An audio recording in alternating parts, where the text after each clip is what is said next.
Tiens, bah, en parlant d'erreur, tu vas me dire si c'est une erreur. Moi, je la juge pas du tout parce que j'ai été même très en colère de ce que j'ai pu lire. Tu vas comprendre pourquoi. C'est en lien avec des avis Google par Ah, rapport à ton cabinet et par rapport à ta profession d'ostéopathe. Regardons déjà le TikTok que tu as posté. ouais.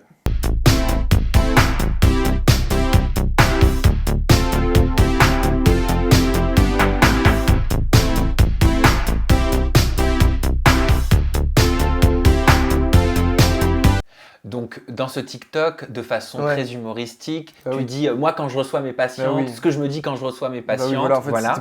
pour parce qu'en fait, malheureusement, j'essaie de rigoler d'un truc qui est vrai, parce qu'il y a plein de médecins ou d'ostéopathes ou de professionnels de santé qui ont un peu des idées mal placées, enfin, ce qui n'est pas mon cas. Donc, franchement, je voulais rigoler de ça, en fait. Et je pense qu'il y en a plein qui l'ont pris avec humour.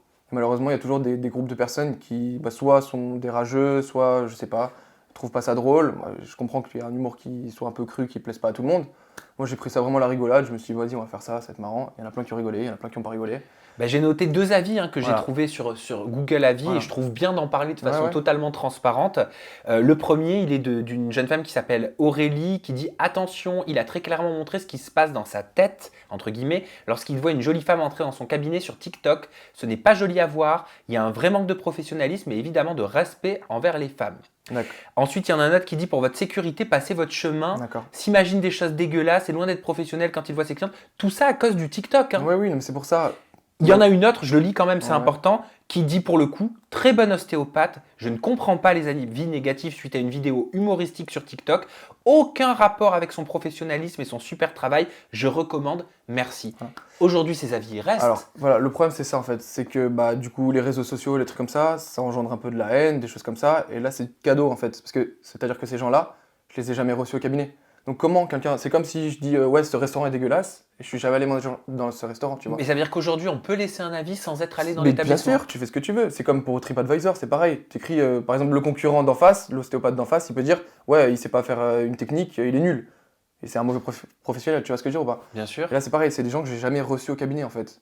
Donc je trouve ça vraiment dommage de mettre un avis comme ça, juste par. Je sais pas pourquoi. Tu l'as pris comment quand tu découvres ça? Mais moi, ça me fait de la peine parce qu'au final, genre, les réseaux et mon travail, c'est deux trucs différents. Et j'aime pas mélanger le reste parce que je fais toujours le couillon sur les réseaux, je fais toujours le. Même dehors avec mes potes, je suis toujours le premier à rigoler, faire les plus grosses conneries du monde qui existent. Sauf que quand je suis au travail, je suis sérieux et il n'y a pas une idée mal placée ou des choses comme ça qui passent. Enfin, c'est quand même bizarre. Moi, pour moi, quand je reçois quelqu'un au cabinet, c'est un corps. C'est bizarre de dire ça, mais c'est un corps. En gros, genre, je fais mon travail, je traite, je soigne la personne.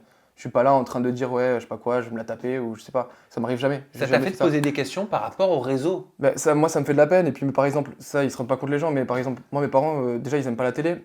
Et de voir ce genre de truc, ça les rend pas fiers en fait. Ils se disent bah voilà, tu vois, Nico, tout ce que tu gagnes, c'est des avis négatifs, alors que tu as un travail où t'es pas mauvais et que ça te plaît, tu peux tout gâcher en fait. Et là, on se rend compte vraiment qu'on peut tout gâcher en une seconde en fait.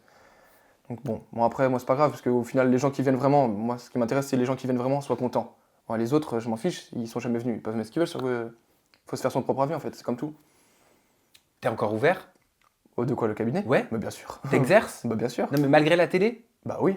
Bah moi ça me change rien à ma vie. Enfin, Mais et on doit te reconnaître et tout. bah alors voilà, c'est ça le problème. C'est bien et pas bien, ça m'amène une patientèle, mais le problème c'est que des fois, bah, forcément il y a des patients, bah, c'est des vrais patients, et des fois c'est des gens qui s'en vont un problème, qui n'ont pas de problème. Ah donc il y a des gens qui viennent payer une consultation Ouais. pour te voir. Ouais, ouais, oui. Oui. Mais comment tu l'identifies ça? Bah, ça se voit direct, ça parle normalement. Après, bah, soit il y a des espèces de petits jeux de séduction qui s'installent, mais du coup, c'est que d'un côté, parce que moi, bah, je suis au travail, donc je ferai jamais la moindre connerie dans mon cabinet. Ça, ou après, bah, c'est bizarre en fait, mais les questions qui sont posées, ça commence à parler de télé, alors que je n'ai jamais parlé de télé, je suis au travail en fait. Donc, ça se voit direct en fait. Voilà, ça s'est vu direct parce que moi, c'était un début de cabinet, c'est-à-dire que j'ai ouvert mon cabinet en août. Donc, j'avais du monde l'été parce que ça marchait bien. Après, bah, c'était un peu plus calme. Et quand j'ai eu la diffusion des Princes, comme par hasard, j'étais rempli, mais le cabinet était rempli. Tous les jours, j'étais plein. Et c'était que des filles. Donc, enfin, c'était quand même marrant. Enfin, tu vois ce que je veux dire? Enfin, ça fait bizarre. Donc là, tu te rends compte qu'il y a, bah, il y a un réel souci, en fait. Les gens, ils ont pas mal au dos, ils sont là pour discuter, je sais pas, ou pour te rencontrer. C'est dommage. Enfin, après, moi, je fais mon travail quand même, mais ça fait bizarre, en fait. Tu te dis, après, bon, là, ça s'est un peu calmé, mais voilà, là, j'ai des vrais patients. Mais il y a eu un moment où c'était pas, c'était juste, ouais, je sais pas, j'étais là, j'étais psychologue, ou je sais pas. Je discutais, en fait, mais je faisais mon travail. Mais ça fait bizarre, quand même. Bah bien sûr, mais c'était sans doute l'effet prince de l'amour, Ouais, comme tu voilà, viens c'est de le ça, je dire. pense que c'était un effet de mode, l'ostéopathe, machin, allez, je vais tester. Voilà.